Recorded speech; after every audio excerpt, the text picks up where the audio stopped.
Salut la team! Aujourd'hui, on va parler d'un phénomène qui nous concerne tous et qui rend parfois la vie un peu compliquée, les avis sur Internet. Oui, ces petites étoiles, ces commentaires, ces critiques qui décident désormais si on achète quelque chose ou si on dort tranquille. Avant, tu achetais un livre ou une lampe, tu te disais « on verra bien ». Maintenant, tu passes 1 heure à scruter des avis, à lire des histoires des gens que tu ne connaîtras jamais, juste pour décider si ta vie sera assez bien pour cet objet. Et ce qui est fou, c'est que tout le monde devient expert. Tu vas acheter un grille-pain, tu lis les avis. Il brûle mes tartines au 3e usage, service client inexistant, je pleure la nuit. Tu crois rêver. Tu te dis, mais je voulais juste un pain grillé, pas un trauma émotionnel. Et puis, il y a les avis contradictoires. 50 personnes disent parfait, 50 autres disent catastrophe. Et toi, au milieu, tu ne sais plus si tu achètes un grille-pain ou si tu signes pour une mission spatiale. Le pire, ce sont les avis ultra détaillés. J'ai utilisé ce produit 3 jours après le lever du soleil en position diagonale avec une tasse de café à la main gauche et un chat à mes pieds. Résultat, 4 étoiles. Merci. Mais merci, je me sens tellement plus éclairée maintenant. Et ceux qui notent absolument tout. La livraison était rapide, l'emballage correct, le facteur souriant, mais le sac a froissé mon ego.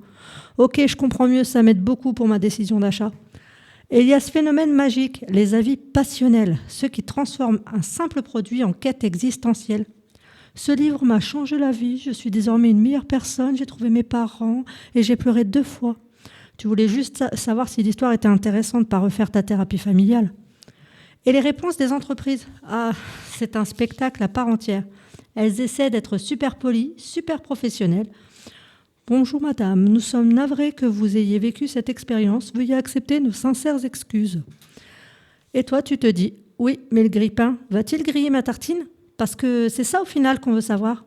Et les avis négatifs, parlons-en. Certains sont d'un niveau, mais artistique.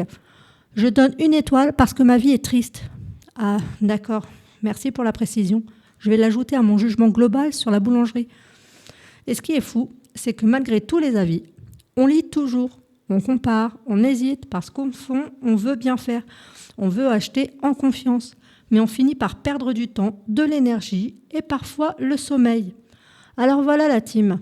Les avis sur Internet, c'est un peu comme les horoscopes. Ça peut être utile, mais parfois, ça te fait surtout douter de ta propre capacité à décider. Alors l'astuce, c'est simple. Lire, filtrer, respirer. Et surtout, se rappeler qu'un grille-pain reste un grille-pain, pas un juge de la vie. Ou alors, sinon, vous arrêtez de lire les avis. Comme ça, vous décidez par vous-même. Notre invitée qui était là tout à l'heure a pioché notre petite baguette du jour. C'est la numéro 73. Et elle va très bien avec le thème de Leg and Brick. Votre enfant intérieur semble vouloir vous dire quelque chose. Prêtez attention aux signes que la vie vous envoie durant les prochains jours, notamment par le biais des rêves. Il arrive parfois que l'on manque un message important par négligence. Ça arrive souvent. Ouais. Je vous laisse méditer là-dessus. En attendant, c'était Sandrine. Merci de m'avoir écouté. N'oubliez pas, gardez le smile.